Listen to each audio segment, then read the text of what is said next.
ajouter des œufs aux sardines et vous voudrez toujours les préparer ainsi pour le dîner. Je commence par ajouter 80 g de sardines dans un bol. Je vais tout écraser avec cette fourchette. Vous verrez qu'avec peu d'ingrédients, vous pouvez préparer un dîner incroyable. C'est parfait pour toutes les occasions. Je suis sûre que les personnes chez vous adoreront goûter à cela. J'ajoute également 2 œufs. Je vais ajouter une cuillère à café de sel, une cuillère à café de paprika, une demi-cuillère à café de poivre noir, une demi-cuillère à café de poivre de Calabre. Je mélange bien jusqu'à ce que tous les ingrédients soient bien incorporés. J'ajoute une demi-tomate que j'ai coupée en morceaux pour faciliter l'intégration avec les autres ingrédients. Je mélange encore une fois. Vous verrez, cette méthode de préparation est très facile. Elle est conçue pour les personnes qui n'ont pas beaucoup de temps pour cuisiner. Dans une poêle, j'ajoute une cuillère à soupe de beurre.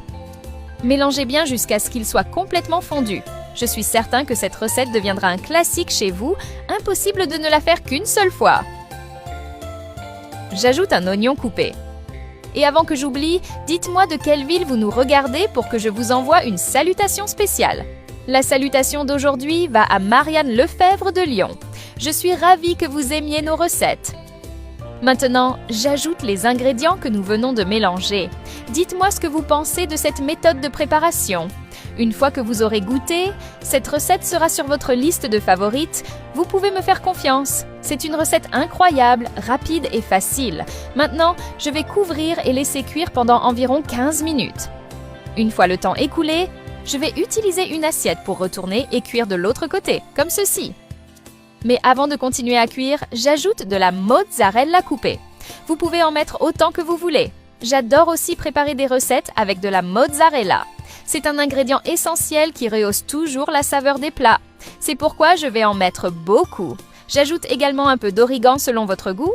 Je couvre à nouveau et je laisse cuire pendant encore 10 minutes. C'est prêt. L'odeur est merveilleuse. Regardez comme c'est beau. Maintenant, il ne reste plus qu'à couper et servir cette délice. Sérieusement, j'adore cette recette. Moi-même, je la fais chaque week-end et il n'en reste jamais rien. Ma famille l'adore et me demande toujours d'en refaire. Quand vous préparez un dîner spécial chez vous, quel genre de plat aimez-vous cuisiner? Si vous avez une idée, dites-le moi. Qui sait, je pourrais peut-être la préparer dans ma prochaine vidéo. Vos suggestions sont toujours les bienvenues. Si vous avez aimé cette recette, restez à l'écoute. J'ai encore beaucoup d'autres secrets spéciaux que je vais vous révéler petit à petit.